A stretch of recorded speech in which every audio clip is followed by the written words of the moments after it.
صلی اللہ علیہ وسلم نے فرمایا جمعے کا دن قیامت کی نشانی ہے. قیامت کا دن جس دن قائم ہوگا جمعہ ہی ہوگا. آج جمعہ تفریح کا دن ہے، آج جمعہ جوئے کا دن ہے، آج جمعہ شراب پینے کا دن ہے، آج جمعہ کھیل تماشا بے حیائی بدماشی کا دن لوگوں نے بنا لیا ہے. ایک ہمارا ماحول ہے، آپ ذرا توجہ فرمائیں. جمعے کے دن فلموں میں رش ہے، جمعے کے دن سینما کے ٹکٹ کا رش ہے، جمعے کے دن VCR بہت زیادہ چلتے ہیں، جمعے کے دن ٹیلی ویژن پہ بڑا رش ہوتا ہے، جمعے کے دن بدماشی ہے، جوا ہے، بے حیائی، زیادہ سے زیادہ بے حیائی جمعے کے دن ہوتی ہے. حالانکہ حضور کریم صلی اللہ علیہ وسلم نے فرمایا جمعے کے دن ایک گھڑی ایسی آتی ہے جو مانگو وہی ملتا ہے. جس حال میں کچھ کوئی مشغول ہوگا وہی اس کی زندگی کا مستقل ذریعہ بن جائے گا. کون سمجھائے تمہیں؟ کس کے اندر طاقت اور جرت ہے کہ قوم کے دھارا پھیر سکے اور قوم کے رخ کو پھیر سکے؟ کون پھیر سکتا ہے؟ اس لیے قرآن کریم نے بار بار للکارا اور فرمایا افلم یہد لہم کم اہلکنا قبلہم من القرون.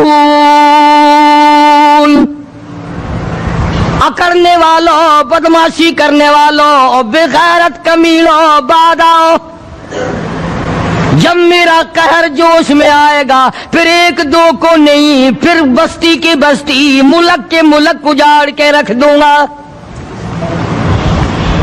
افلم یہد لہم کم اہلکنا قبلہم من القرون.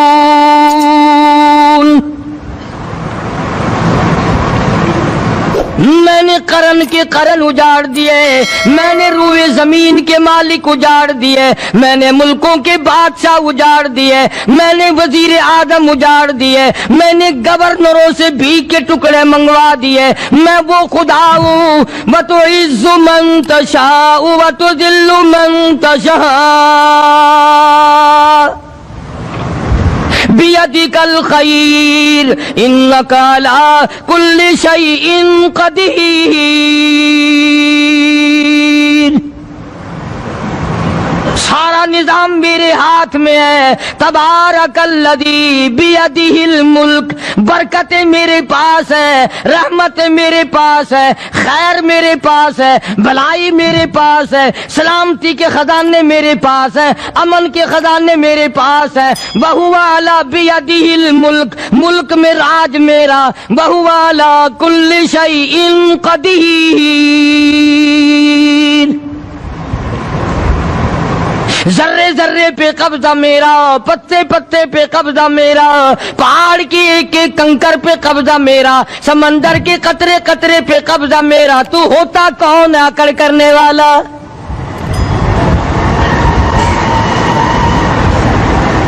غور نہیں کرتے، سوچتے نہیں ہیں کہ کلام الہی ہمیں کیا بتانا چاہتا ہے. جناب عثمان رضی اللہ تعالیٰ عنہ فرماتے ہیں اور لوگوں میں نے ساری زندگی گزار دی اسلام کے بعد، جس دن سے میں نے کلمہ پڑھا آخری دم تک کوئی جمعہ ایسا نہیں، کوئی جمعہ ایسا نہیں گزرا اللہ کے نام پر میں نے ایک غلام خرید کے آزاد نہ کیا ہو. پہلے لوگ بھی جمعے کے دن درود پاک کی کثرت کرتے تھے، خیرات کیا کرتے تھے کہ 8 دن کا کفارہ ہو جائے، اللہ تبارک و تعالی راضی ہو جائے. آج کے دن قیامت آئے گی، نہ جانے میرا کیا حال بنے گا، کن لوگوں میں میرا شمار ہوگا. مدنی کریم صلی اللہ تعالی علیہ وسلم کا دربار لگا ہوا ہے، مجلس ہے آقا مدنی صلی اللہ علیہ وسلم کی.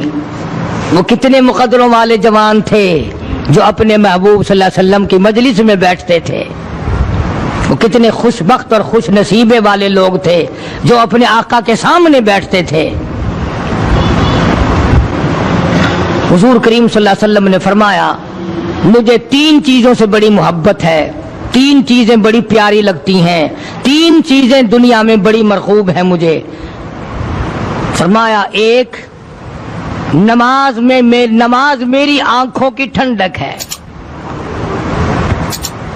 سرکار کی پسندیدہ بات سنو، فرمایا نماز میری آنکھوں کی ٹھنڈک ہے، جو نماز پڑھتا ہے وہ میری آنکھوں کو ٹھنڈا کرتا ہے، جو نماز نہیں پڑھتا کیا مطلب؟ وہ مجھے رنج دیتا ہے۔ اور جامع ترمذی میں ایک حدیث موجود ہے، ارشاد ہے حضور کریم سب کہہ دو صلی اللہ علیہ وسلم کا، فرمایا کہ ہر پیر کے دن، ہر جمعرات کے دن ہر امتی کا نامہ اعمال میرے سامنے پیش کیا جاتا ہے، ہر امتی کا اعمال نامہ سرکار کے سامنے کر دیا جاتا ہے، تیرے فلاں امتی کا یہ عمل ہے۔ ذرا مسجد میں بیٹھے ہو، قبلے کی طرف منہ کیے بیٹھے ہو، لوگوں سوچو تو صحیح ہمارے اعمال نامے دیکھ کر آقا کو کتنا رنج ہوتا ہوگا، ہمارے کردار دیکھ کر، ہماری روح سیاہی کو دیکھ کر آقا کو کتنا رنج پہنچتا ہوگا صلی اللہ علیہ وسلم۔ ارے ہم نے حضور کی ذات اقدس کو رنج پہنچایا، پریشانی پہنچائی، تکلیف پہنچائی،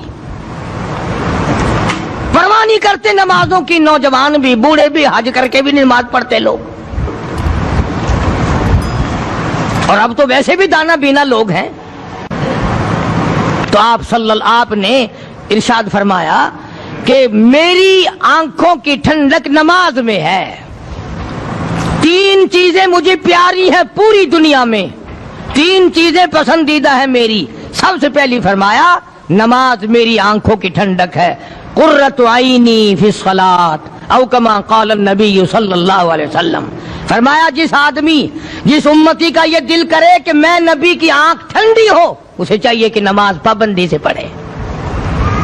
دوسرا فرمایا وفادار عورت مجھے بڑی پسند ہے، حضور کریم صلی اللہ علیہ وسلم نے فرمایا وفادار عورت، ہائے ہائے ہماری ماؤں سے زیادہ وفادار کون ہوں گی؟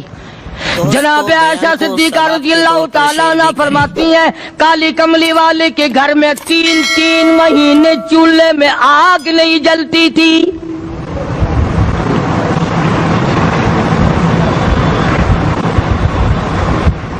دوسروں کے واسطے ہے سیم و زر و گوہر، اور اپنا یہ حال ہے کہ چولہا ہے بجھا ہوا۔ جناب عائشہ صدیقہ رضی اللہ تعالیٰ عنہ فرماتی ہیں ہمیں 24 گھنٹے میں ایک پانی کا پیالہ اور ایک کھجور کا دانہ ملا کرتا تھا۔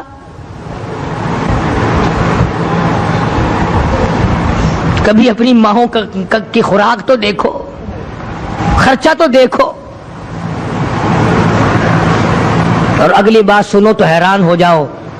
جناب عائشہ صدیقہ رضی اللہ تعالیٰ عنہ فرماتی ہیں اس پیالے اور کھجور کی قدر بھی تب ہوئی جب وہ بھی نہ ملی۔ پیسوں کو برباد کرنے والوں، بے قدری کرنے والوں، ذرا سوچو تو صحیح کہ کیا گھر ہے محمد عربی سب کہہ دو صلی اللہ علیہ وسلم کا۔ اسی گھر سے خیر و برکت ملی صحابہ کرام کو، لیکن دنیا نہ تھی، بلڈنگ نہ تھی، کوٹھی نہ تھی، بنگلہ نہ تھا، چہل پہل نہ تھی۔ اچھا ایک بات اور آج یاد کر کے لے جاؤ، یہ تو مجبوری ہوئی نا، یہ تو ایک مجبوری ہوئی، پریشانی ہوئی، محتاجی ہوئی کہ پانی کا ایک پیالہ اور ایک کھجور کا دانہ ملتا تھا۔ اور اگلی بات سنو تو حیران ہو جاؤ، مجبوری اور چیز ہے، اختیار سے کرنا اور چیز ہے۔ جناب فاروق اعظم رضی اللہ تعالیٰ عنہ کی حکومت ہے، عائشہ صدیقہ رضی اللہ تعالیٰ عنہ کا سال کا خرچہ 12,000 روپیہ بوری میں بھر کر حضرت عمر نے حضرت عائشہ کے گھر پہنچا دیا، لو تمہارا یہ سال کا خرچہ آ گیا۔ سال کا خرچہ حضرت عمر رضی اللہ تعالیٰ عنہ نے جناب عائشہ صدیقہ رضی اللہ تعالیٰ عنہ کے پاس بھیجا۔ اتنا بڑا بورا بھر کر آیا۔ اللہ غنی، بجائے خوش ہونے کے، بجائے مچلنے کے، بجائے فخر کرنے کے، اپنی خادمہ سے فرمانے لگی، حضرت عائشہ خادمہ سے فرمانے لگی میں نے تو اپنے محبوب صلی اللہ علیہ وسلم کے پیٹ پہ پتھر دیکھے، میں نے تو کالی کملی والے کو فاقے کرتے دیکھا. خادمہ سے فرمانے لگی اس بوری کے اور میرے درمیان میں کپڑا لٹکا دے, میری آنکھ دیکھنا گوارا نہیں کرتی, میری آنکھ دیکھنا بھی گوارا نہیں کرتی. اس نے کپڑا لٹکا دیا. اس کے بعد خادمہ سے فرمانے لگی مدینے میں اعلان کراؤ جس کو خیرات چاہیے وہ عائشہ کے دروازے سے آ کے لے جائے رضی اللہ تعالیٰ عنہا. سارے مدینے میں اعلان ہوگا خیرات لینے والے آ جاؤ. شیئر ضرور کریں. ایک اور بات تھی اس وقت میں, ضرورت مند جاتا تھا, یہ نہیں کہ ٹیبک میں ہزاروں روپیہ پڑا ہوا پھر بھی مانگ کے کھانا ہے, جیب میں ہزاروں روپیہ پھر بھی مانگنا ہے, پلے سے نہیں کھانا. کہ جتنے بھیک مانگے ہیں نا بھیک مانگنے والے, 1 کروڑ روپیہ دے دو انشاءاللہ شام کو پھر بھی مانگے گا. اس کے مقدر میں بھیک مانگنا ہے. اسے فرمانے لگی کچھ نہیں ہے. وہ خادمہ کہنے لگی کچھ نہیں ہے. اب وہ خادمہ کہنے لگی کہ اگر 1 ٹکے کا گوشت منگوا لیتی تو تم بھی اپنا روزہ کھول لیتی, گوشت سے میں بھی کھا لیتی. کیا جواب دیا اما عائشہ صدیقہ رضی اللہ تعالی عنہا نے؟ فرمانے لگی اب تانا دینے سے کیا فائدہ, تو نے اس وقت یاد کیوں نہیں دلایا؟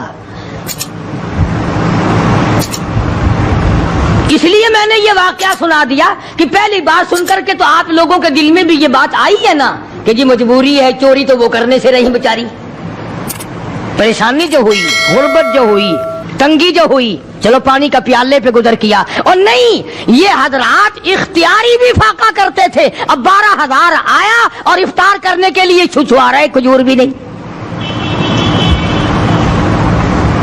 اور ہم تو خدا جانے کب کب تک کا انتظام سوچتے ہیں, پوتے پوتیوں تک کا انتظام جب تک نہ کر لیں اور اولاد در اولاد تک کا انتظام نہ کر دیں اس وقت تک ہماری تسلی تو ہوتی نہیں. اسی کو مجذوب نے بڑے عجیب طریقے سے سمجھایا, کہتا ہے کہ آنے والی کس سے ٹالی جائے گی, آنے والی کس سے ٹالی جائے گی, اور جان ٹھہری جانے والی جائے گی, روح رگ رگ سے نکالی جائے گی, تجھ پہ ایک دن خاک ڈالی جائے گی.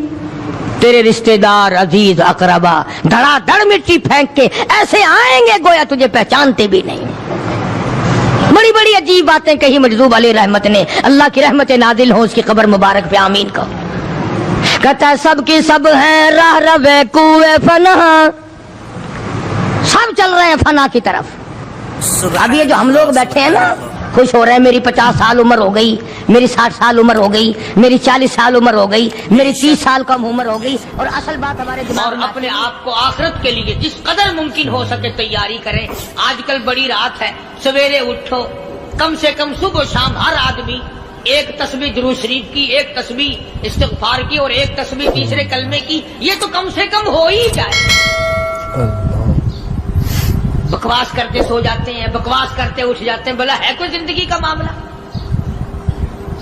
اللہ سے معافی مانگتا سو جا اور معافی مانگتا اٹھ جا, خدا کی قسم اللہ کا دریائے کرم جوش میں آئے گا. تو یہ ساری چیزیں میں نے لیے عرض کی, تو وقت پورا کرنے والا حساب نہیں کہ نہ جانے کس کو توبہ کی توفیق ہو جائے. کم سے کم ان 3 تسبیحوں کو ہر مرد عورت لازمی پکڑ لے. 1 تسبیح درود شریف کی, 1 تسبیح سبحان اللہ والحمدللہ ولا الہ الا اللہ واللہ اکبر ولا حول ولا قوۃ الا باللہ العلی العظیم, اور 1 تسبیح استغفر اللہ الذی لا الہ الا هو الحی القیوم واتوب الیہ یا استغفر اللہ ربی من کل ذنب واتوب الیہ, اور 1 تسبیح درود شریف کی اللہم صلی علی سیدنا مولانا محمد وعلی آل سیدنا مولانا محمد مبارک وسلم وصلی علیہ. جب 1 مرتبہ درود بندہ پڑھے گا 10 بار اللہ کی رحمت آئے گی, 10 گناہ معاف ہوں گے, 10 درجے بلند ہوں گے, 10 خطائیں معاف کر دی جائیں گی. تو کتنا بڑا اجر ہے. خصوصاً بوڑھوں کو چاہیے کہ وہ گپوں میں اپنا وقت خراب نہ کریں. خدا کی قسم قبر میں جانے کے بعد تجھے 1 سانس کی مہلت نہ ملے. پر مجھے اس بات کا افسوس ہے کہ آپ لوگ پورا مضمون سننے کی کوشش نہیں کرتے, بلکہ بعض لوگ بالکل اخیر میں سر سے, ایک ہے جمعے کی فضیلت حاصل کرنا, ایک ہے جمعہ پڑھنا, ایک ہے سینوں لہاؤنا, اس میں بڑا فرق ہے. ایک ہے سر سے اتارنا, اور ایک ہے اس کی فضیلت کا حاصل کرنا.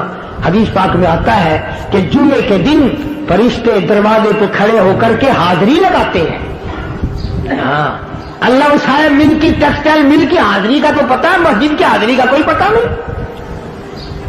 اگر دیر ہو جائے تو وہ گیٹ کیپر واپسی کر سکتا ہے, اگر دیر میں آیا تو یہ فرشتہ نہیں کہتا, لانتی ہوا پیچھے سے.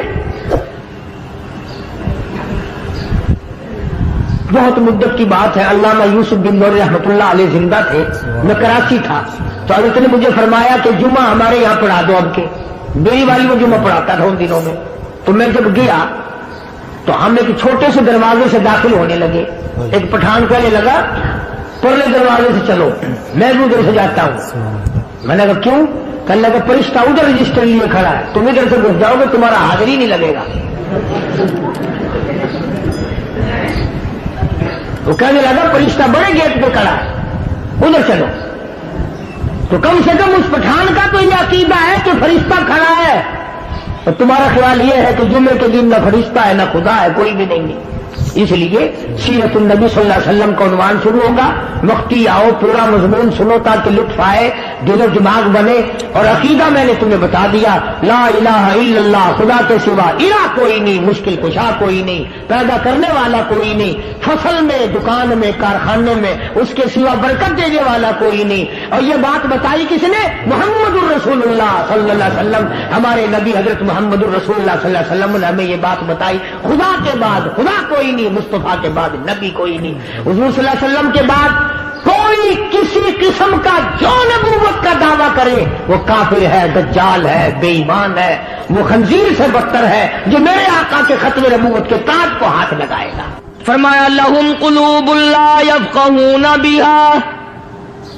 اللہ پاک جل شانہ فرماتے ہیں جس کا دل قرآن کریم سمجھنے کا عادی نہیں, لہم قلوب لا یفقہون بہا, جس کا دل قرآن سمجھنے کے لیے تیار نہیں, وَلَهُمْ أَعْيُنٌ لَا يُبْصِرُونَ بِهَا, جس کا کان اللہ کا قرآن سننے کے لیے تیار نہیں. ام لہم آذان لا یسمعون بہا, ام لہم آذان یسمعون بہا, جس کا کان خدا کا قرآن سننے کو تیار نہیں. خدائی فیصلہ سنو, اللہ کے قرآن کا فیصلہ سنو, اللہ کے کلام کا فیصلہ سنو. جس کا کان میرا کلام سننے کے لیے تیار نہیں, جس کو میرا قرآن سن کے مزہ نہیں آتا, جس کو میرا کلام سن کے حلاوت نہیں آتی, جس کو میرا کلام سن کے لذت نہیں آتی, جس کی روح تازی نہیں ہوتی, جس کو لطف نہیں آتا, جس کو کیف نہیں آتا, جس کو سرور نہیں آتا, جو میرا قرآن سننے کو تیار نہیں, جو میرا قرآن آنکھوں سے دیکھنے کو تیار نہیں, جو میرا قرآن سننے سمجھنے کے لیے تیار نہیں. آؤ پھر خدائی فیصلہ سنو. فرمایا اولئک کالانعام,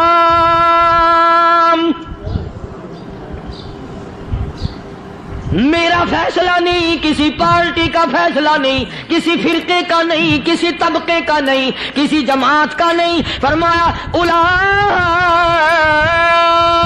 الانعام,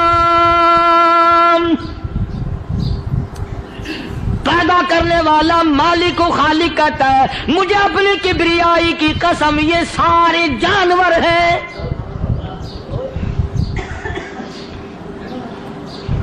یہ سارے کے سارے جانور ہیں, یہ درندے ہیں جو ایک دوسرے کو چیر پاڑ کر کھاتے ہیں, یہ درندے ہیں جو ایک دوسرے کا خون پیتے ہیں. فرمایا بل ہم اضل, جانوروں سے بھی بدتر.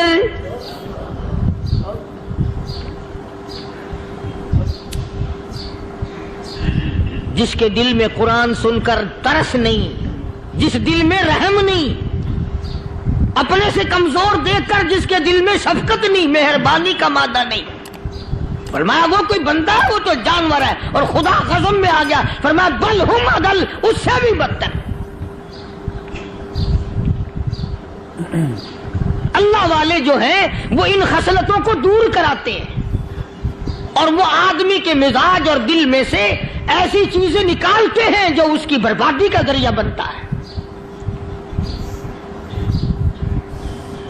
دل کی بیماریوں کا کسی کو فکر نہیں.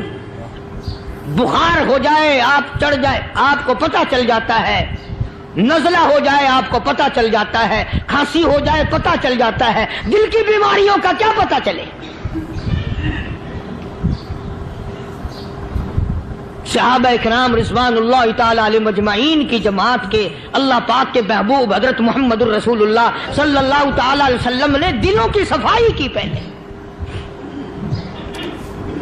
پہلے لوگ جھونپڑیوں میں کچے کوٹھوں میں رہتے تھے, نہ اتنی صفائی تھی نہ اتنی ترقی تھی. آج برتنوں کی صفائی دیکھو, کپڑوں کی صفائی دیکھو, مکان کی صفائی دیکھو, رات دن بس اسی دھندے میں لگے ہوئے. سارا دن برتن دھونے سے فرصت نہیں, سارا دن کپڑوں کے بناؤ اور سنوار میں فرصت نہیں. تو اللہ والے ایسے موقع پر بڑی عجیب بات کہتے ہیں, وہی مجذوب ہے. مجذوب علی رحمت کہتے ہیں بظاہر تو ہر شے میں بے حد صفائی, بظاہر تو ہر شے میں بے حد صفائی, مگر دل میں ہے گندگی انتہائی.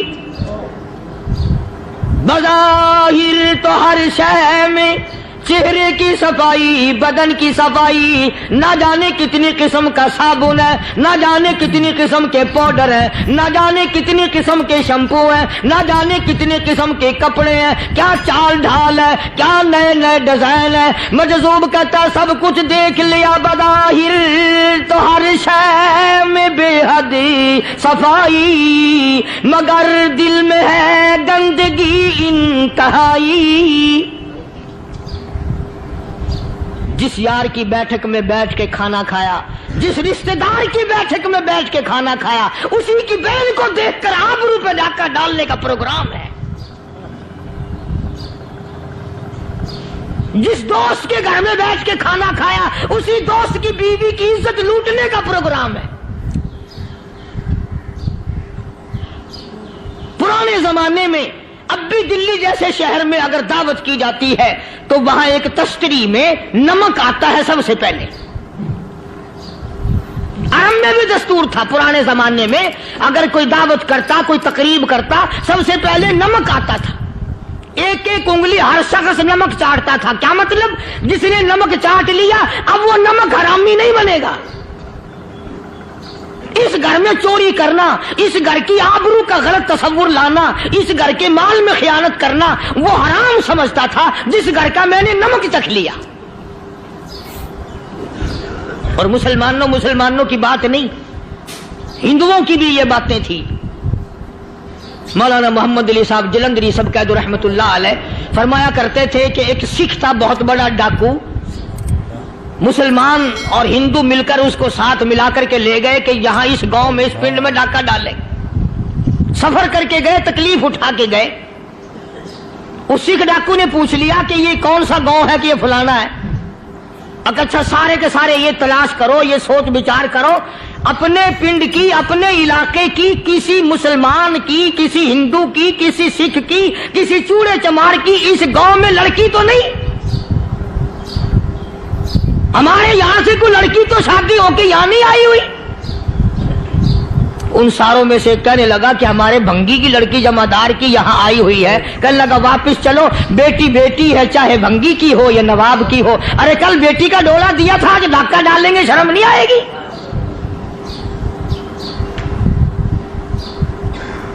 آج وہ تصور کہاں چلے گئے اور ہم سب روتے پھرتے ہیں, سکون نہیں, سکون نہیں, اطمینان نہیں. ارے اطمینان آئے گا کیسے؟ ہمارے دل بے ایمان ہے, نیتیں خراب ہے, آئے گا کہاں سے؟ صحابہ کرام رضوان اللہ تعالی علیہ مجمعین کی جماعت نے اس قدر اس بات پہ محنت کی اور کوشش کی کہ غلط لقمہ بھی پیٹ کے اندر نہ چلا جائے. چنانچہ میں علی الاعلان کہتا ہوں 1,29,000 صحابہ کرام کالی کملی والے کے دیوانے اور پروانے, حضور کے یار جانثار حضور کے ساتھ فاقہ کھانے والے، فاقوں مرنے والے، پتھر کھانے والے اپنے بچوں کے ٹکڑے ہوتے ہوئے دیکھ کر لا الہ الا اللہ محمد الرسول اللہ کی صدا بلند کرنے والے صحابہ کرام کا یہ حال تھا. پیدل سفر کر کے جاتے تھے یہودی عیسائی، شام نکل گئے، فلسطین نکل گئے، ہندوستان آ گئے، 2 سال لگ جاتے تھے. اپنی جوان بیٹیوں کو مسلمانوں کے گھروں میں چھوڑ کے آ جاتے تھے. کبھی نگاہ نبوت نے جن کو رنگ دیا تھا، کبھی کسی صحابی پہ ذرہ برابر الزام نہیں لگا. ان یہودیوں کا، ان عیسائیوں کا یہ عقیدہ تھا کہ محمد صلی اللہ علیہ وسلم کے جو غلام ہیں ان کی نگاہ بھی پاک ہے، ان کے دل بھی پاک ہیں، ان کے ارادے بھی پاک ہیں، ان کے ہاتھ بھی پاک ہیں.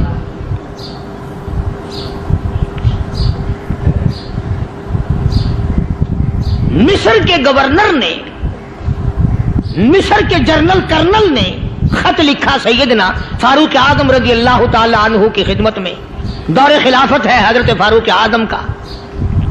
کیا خط لکھا کہ حضور مجھے کافی وقت گزر گیا ہے اور فلاں علاقے میں آپ کے حکم سے ہم نے جانا ہے اور راستہ صرف ایک ہے اور اس راستے میں جال بچھا دیا گیا.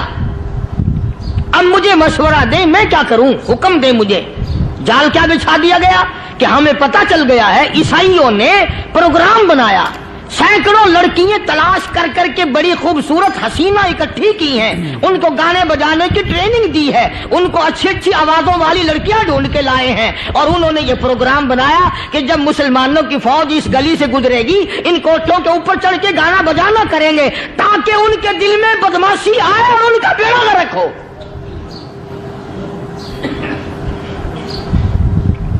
کبھی کافر کا یہ عقیدہ تھا کہ مسلمان کا دل بگڑا تو یہ گیا، اس کی نیت میں خرابی آئی اور یہ تباہ ہوا. جناب فاروق اعظم رضی اللہ تعالی عنہ نے اسے یہ خط نہیں لکھا کہ تو قرآن پڑھا کر، تو نفل پڑھا کر. امیر المومنین خلیفۃ المسلمین سیدنا فاروق اعظم رضی اللہ تعالیٰ عنہ نے اپنے جنرل کرنل کو خط لکھا کہ اس میں لمبی چوڑی فکر کی کوئی بات نہیں، اس میں کوئی پریشانی والی بات نہیں، کوئی سوچ و بچار والی بات نہیں. سارے تیری فوج میں، تیری کمان میں مسلمان ہیں، سب کو اکٹھا کر لے، ساروں کو اکٹھا کر کے قرآن کریم کے سورت نور کی 2 آیتیں سنا دے.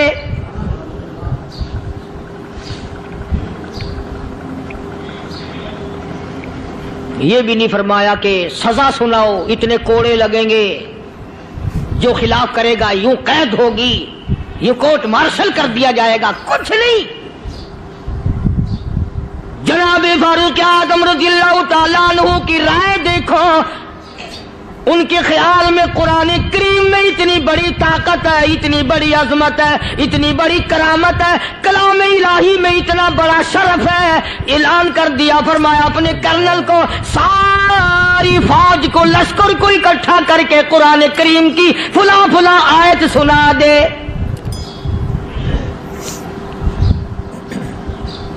اور اس کے بعد بے دھڑک فوج کو، لشکر کو اسی راستے سے گزار کے لے جا، بے دھڑک لے جا. ہائے کبھی قرآن کی 2 آیتوں سے کام بن جاتا تھا، اب سارے قرآن سے میرا تیرا کام نہیں بنتا.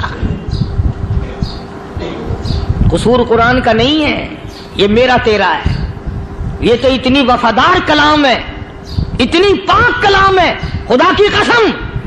ہزاروں رجسٹروں کے گتے، ہزاروں چائے کے ڈبے، ہزاروں مٹھائی کے ڈبے، لاکھوں کروڑوں دوائیوں کے ڈبے گندے نالوں پہ، کوڑیوں پہ، روڑیوں پہ پڑے ہیں. اور جس گتے نے قرآن کے ساتھ یاری لگا لی، خدا کی قسم کوئی آدمی بغیر وضو اس گتے کو بھی ہاتھ نہیں لگا سکتا. ہزاروں نہیں لاکھوں کپڑے مارکیٹ میں پڑے، پر جس کپڑے نے قرآن سے یاری لگا لی، جو کپڑا جسدان بن کر قرآن پہ چڑھ گیا، لوگ اس کو بھی چومتے ہیں اور چومنا چاہیے. یارو کپڑے نے قرآن سے یاری لگائی تو کپڑا عظمت والا بن گیا، گتے نے یاری لگا لی تو گتا بن گیا. ہزاروں قسم کے کاغذات روزانہ ذلیل ہوتے پھرتے ہیں. جس کاغذ پہ قرآن لکھا گیا وہ عظمت پا گیا, جس سیاہی سے قرآن لکھا گیا وہ سیاہی عظمت والی بن گئی. ارے اگر مسلمان قرآن کو اپنے اندر پیدا کر لے, اس کی عظمت کو بسا لے, اس کو اپنا لاہ عمل بنا لے, اس کو اپنے سر پہ رکھ لے, تو کیا یہ بندہ قرآن کے ساتھ وفاداری کرے تو قرآن کیا خیال ہے قرآن بے وفائی کر دے گا؟ یقین نہیں, یقین اصل بات اعتقاد کی ہے. یقین کا تو یہ عالم بنا ہوا ہے کہ اگر کوئی چوری کا معاملہ ہو جائے اور کسی پر شبہ ہو, اگر اسے کہو کہ قرآن اٹھا دے تو دیر نہیں لگائے گا, اور اگر کہے کہ فلانی خانگاہ کا کنڈا مار دیا کہ یہ کام میں نہیں کرتا. خانگاہ کے کنڈے پہ ایمان ہے, قرآن پہ ایمان نہیں. اس پر یقین ہے کہ پیر اندھا کر دے گا, اور یہاں یقین نہیں کہ جس خدا نے پیدا کیا اگر میں نے جھوٹا قرآن اٹھایا تو وہ برباد کر دے گا.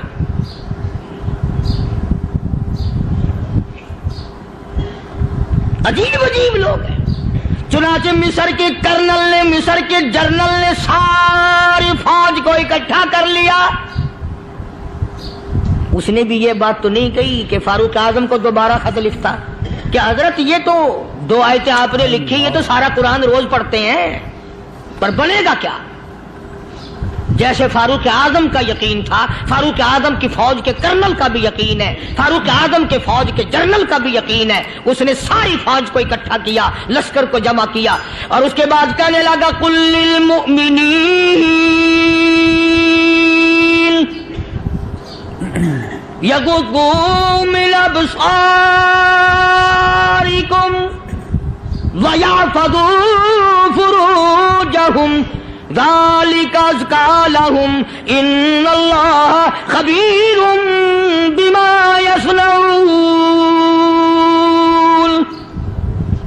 او لوگوں, خدا تمہیں کہتا ہے اپنی آنکھوں کی حفاظت کرو. اگر تمہاری نظریں غلط جگہ پڑی, اپنی عزت کی حفاظت کرو, اپنی آبرو کی حفاظت کرو. اگر غلط نظریں پڑی, غلط استعمال ہوئی, ان اللہ خبیر بما یصنعون.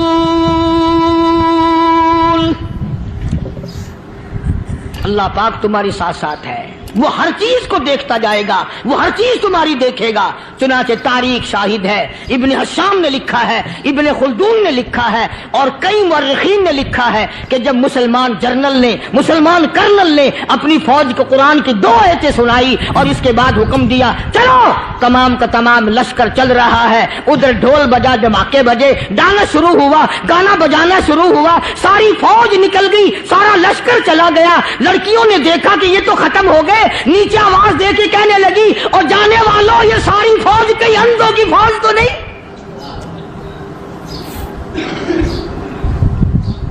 یہ حسن کا نظارہ اور یہ ڈانس اور یہ آواز, ہم ناچ ناچ کے تھک گئی, کوئی سر نہیں اٹھاتا.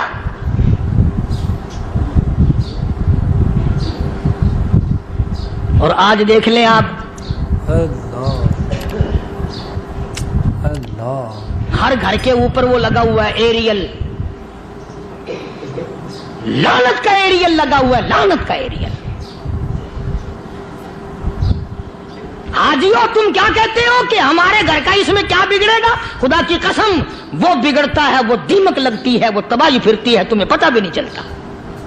تم نے کیا سوچ رکھا ہے؟ مسلمان کرنل کے حکم پہ ساری فوج نکل گئی. ناچنے والی گانے والی لڑکیاں عیسائیوں کی حیران ہیں. کیا ہوا؟ لاکھوں کی تعداد میں فوج گزر گئی, کوئی نگاہ اٹھا کے نہیں دیکھتا. ایک مسلمان سپاہی گزرتا گزرتا نیچی نظریں کیے کیے کہنے لگا سر کیسے اٹھائے, نگاہ کیسے کوئی اٹھائے گا؟ یہ سارے کے سارے اللہ کا قرآن سن کر آئے ہیں.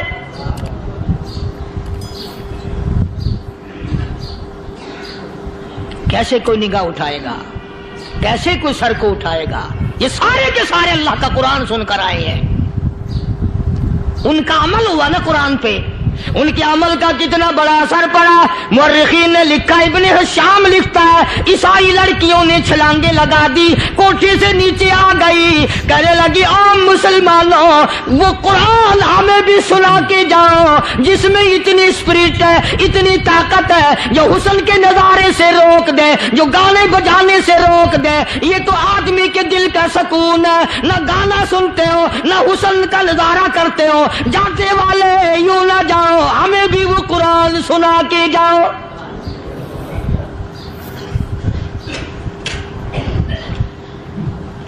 اس قرآن میں کتنی بڑی طاقت ہے, وہ کتنی عظمت ہوگی اس میں, اس کلام میں کتنی برکت ہوگی, جس کلام میں یہ تاثیر ہے کہ وہ ایسی ایسی چیزوں سے روک دیتا ہے. چنانچہ ایک مسلمان سپاہی چلتا بھی جاتا ہے اور کہنے لگا وَقُلْ لِلْمُؤْمِنِينَ,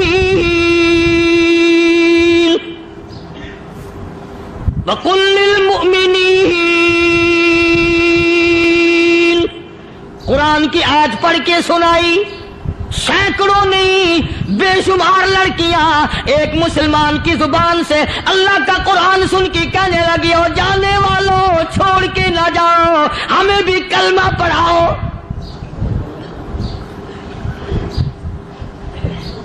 جتنی بھی وہ ناچنے گانے والی تھی تمام کی تمام کلمہ پڑھ کر مسلمان بن گئی. اور مورخین نے لکھا ہے آخری دم تک قرآن کی شیدائی اور دیوانی بن کے گزری ہے. پھر وہ لڑکیاں جو رات دن حسن و جمال کا پیکر بنی رہتی تھی, علماء نے لکھا ہے جب موت آئی ایک ایک کے بدن میں کپڑے لباس میں موت آئی تو 50-50 ٹاکی لگی ہوئی تھی.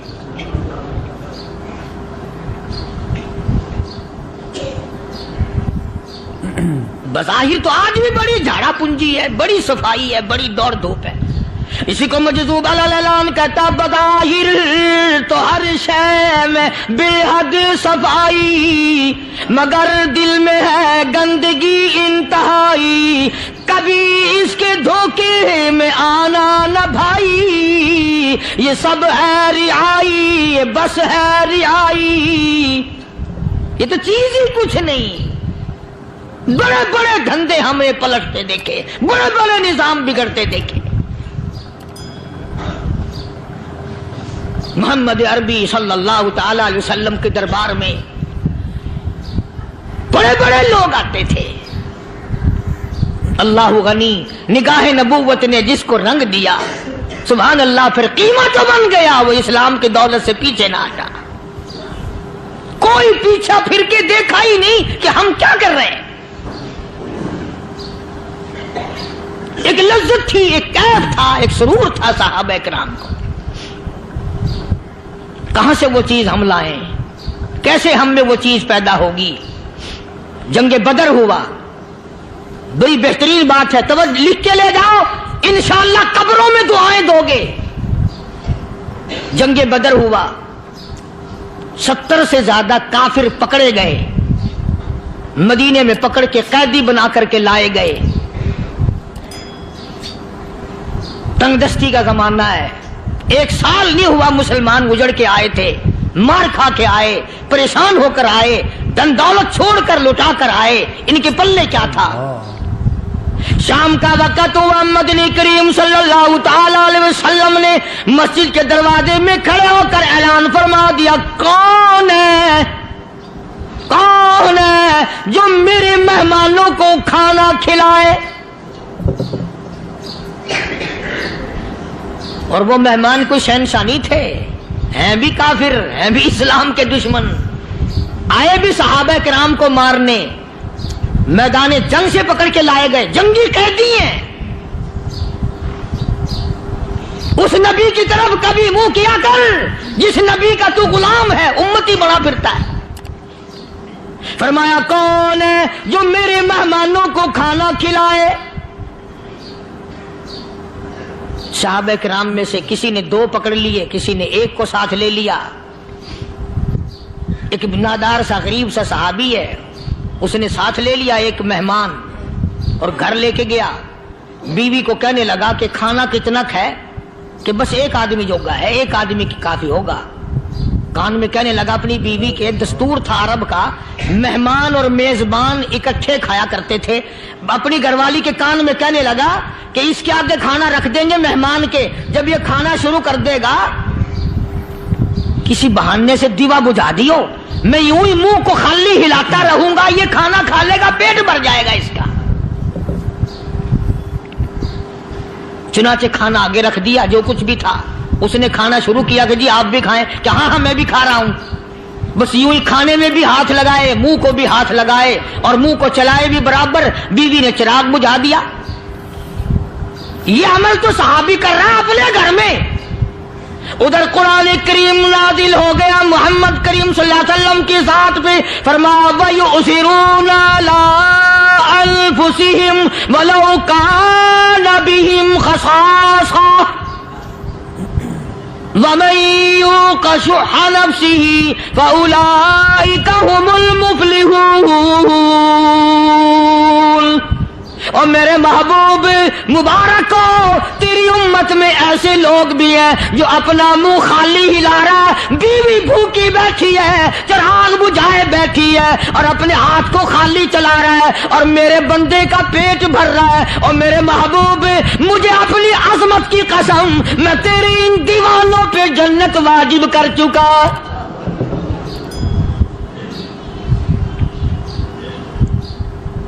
اب حضور صلی اللہ علیہ وسلم نے تو ان کو نہیں سکھایا تھا کہ تو جا کے ایسا کرنا، قدرتی مزاج ایسا بنا دیا تھا۔ ایک اور موقع آیا مدینے پاک میں، جنگی قیدی اور جگہ سے اسی طرح سے آئے،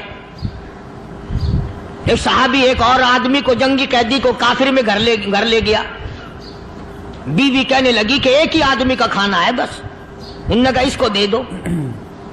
وہ کافر جنگی قیدی کہنے لگا جی آپ بھی کھائیں، کہنے لگا بھی بات ہے صاف، ایک آدمی کا کھانا ہے، تو کھانا کھا، میں درخت کے پتے چبا لیتا ہوں۔ وہ کہنے لگا میں کھاؤں گا پتے، انہوں نے کہا تو رئیس آدمی ہے مکے کا، میں پرانا غریب ہوں، مجھے پتے چبانے کی عادت ہے، تیرے پیٹ میں درد نہ ہو جائے، میں عادی ہوں پتے چبانے کا۔ اس نے پتے چبا لیے، کافر مسافر اور مہمان جو تھا جنگی قیدی اس کو کھانا کھلا دیا۔ دوسرے دن پھر ایسی نوبت آئی، اس نے کہا آپ بھی میرے ساتھ کھانا کھائیں گے؟ کہ نہیں بھائی تو کھا، میں پتے چبانے کا عادی ہوں۔ 2 دن تو اس کافر نے کھانا کھا لیا، اور جب تیسرے دن اس کے آگے کھانا آیا، انہوں نے کہا بھائی تو ہی کھا، بس اتنا ہی کھانا ہے، میں تو میاں بیوی ہم تو پتے چبا لیں گے۔ اور کہنے لگا مدینے والوں تم خود پتے چباتے ہو، دشمنوں کو کھانا کھلاتے ہو، آج میری بھی ایک شرط ہے، پہلے کلمہ پڑھا پھر کھانا کھلا۔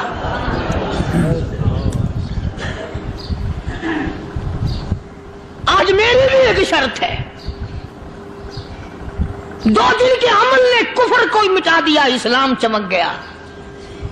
2 دن کے عمل نے، میرا تیرا 60 سال کا عمل ہے، کبھی کسی کافر کو مسلمان بنایا؟ الٹے ہی کام، ہر غلط، ہر معاملہ الٹا ہی ہے، ہر آدمی بیزار ہوتا ہے، یار دین تو کچھ نہیں، یار اسلام کچھ نہیں، یارو ایمان کچھ نہیں۔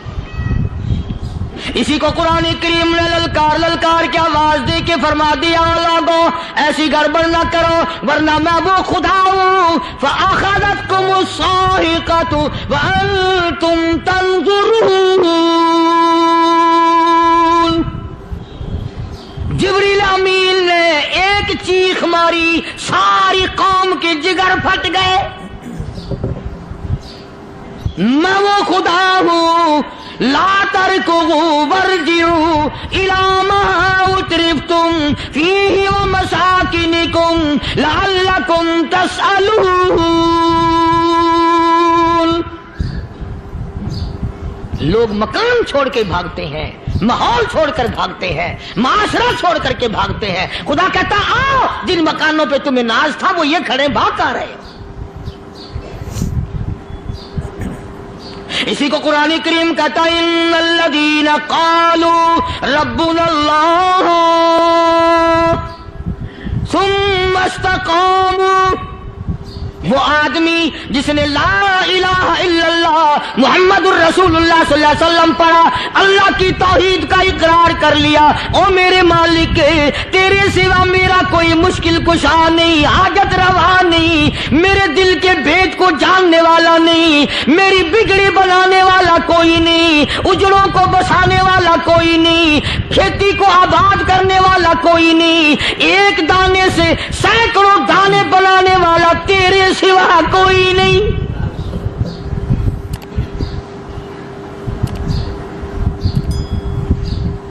کھیتوں میں جاؤ، کبھی یہ تو سوچو کہ دنیا میں حکومتوں نے کتنے مل لگا رکھے ہیں، چینی کے، شکر کے کتنے مل ہیں، کتنے ڈیپو ہیں، پھر بھی قلت ہو جاتی ہے۔ اور یہ اللہ میاں نے کتنا میٹھا کیلے میں، سنترے میں، مالٹے میں، انگور میں، سیب میں، کبھی یہ بھی سنا کہ اللہ میاں کا شوگر مل فلاں علاقے میں لگا ہوا ہے؟ کبھی یہ تو دیکھو کہ یہ قدرت کاملہ کے سوا اور کون پیدا کر رہا ہے؟ فرمایا جس نے اللہ کی توحید کا اقرار کر لیا، محمد عربی صلی اللہ علیہ وسلم کی ختم نبوت کا اقرار کر لیا، خدا کے بعد خدا کوئی نہیں، مصطفیٰ کے بعد نبی کوئی نہیں۔ پھر قرآن نے شرط لگائی ثم استقاموا، پھر اس پر جمع رہے، ڈٹا رہے، یوں نہیں کہ کبھی ادھر لڑک گیا کبھی ادھر لڑک گیا۔ لوگ تو بدل جاتے ہیں، لوگوں کا کیا ہے؟ پچھلے سال کی بات ہے، یہیں مغرب کی نماز کے بعد گرمی کے موسم میں یہاں بیٹھا ہوا تھا، باہر آ گئے شہر کے وہ آدمی، وہ کہنے لگے جی ایک کام آئے ہیں۔ میں نے کہا کیا؟ کہ 25,000 روپے چوری ہو گیا ہمارا، بتاؤ ہمیں۔ میں نے کہا بھی مجھے کیا پتا؟ انہوں نے کہا نہیں سارا شہر کہتا ہے کہ قاری نہیں بتا دیتا ہے۔ میں نے کہا اچھا یہ یوں نہیں جانے کا؟ میں نے کہا پھر آدھے لوں گا۔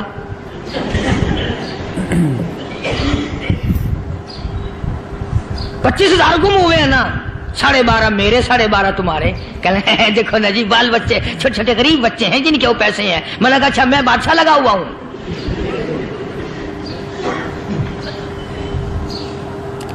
انہوں نے کہا جی سودا مہنگا۔ میں نے کہا پھر کہیں اور چلے جاؤ۔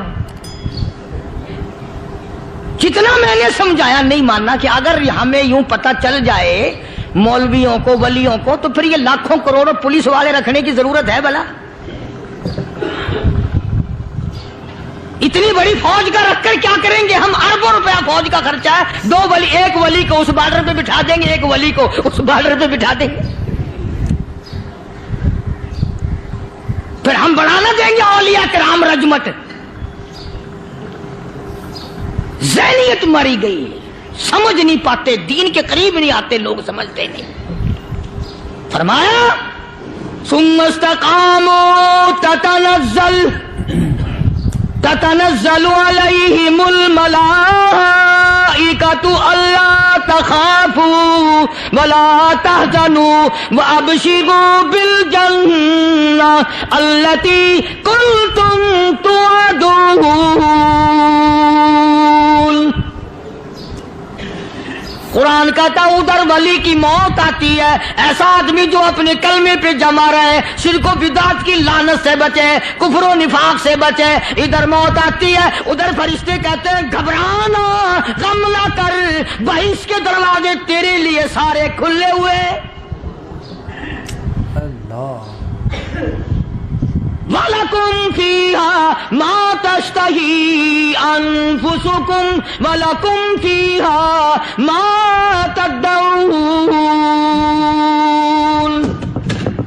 فرمایا ہم تمہاری ہر اس تمنا کو پورا کریں گے، ہر اس آرزو کو پورا کریں گے، جو مانگو گے وہی ملے گا، جو کہو گے وہی دیا جائے گا۔ نحن اولیاؤکم فی الحیات الدنیا وفی الآخرہ، ہم دنیا میں بھی تمہارے کارساز ہیں، ہم آخرت میں بھی تمہارے کارساز ہیں، ہم دنیا میں بھی تمہارے دوست ہیں، آخرت میں بھی تمہارے دوست ہیں، اور خدا کے یہاں وہ انعام ملے گا۔ اللہ غنی، رائی کے دانے کے برابر نیکی کی ہوگی، جب پہاڑوں کے برابر ثواب ملے گا تو آدمی حیران ہوگا، یا اللہ تیرے جیسا بینک تو کسی کا بھی نہیں۔ رائی کا دانہ لے کر پہاڑ واپس کر دیا، مالک نے نجات کا ذریعہ بنا دیا۔ فرمایا نزلا من غفور رحیم، یہ مہمانی ہے پروردگار عالم کی طرف سے۔ قرآن اعلان کر کر کے کہتا وبالاسحار ہم یستغفرون۔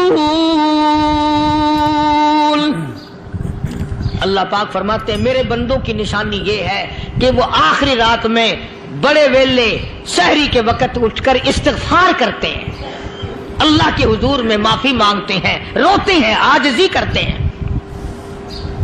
کہتا کہ ایک تڑپ سی دل میں امنگتی ہے، ایک درد جگر میں ہوتا ہے، ایک تڑپ سی دل میں امنگتی ہے، ایک درد جگر میں ہوتا ہے، ہم رات کو رویا کرتے ہیں جب سارا عالم سوتا ہے۔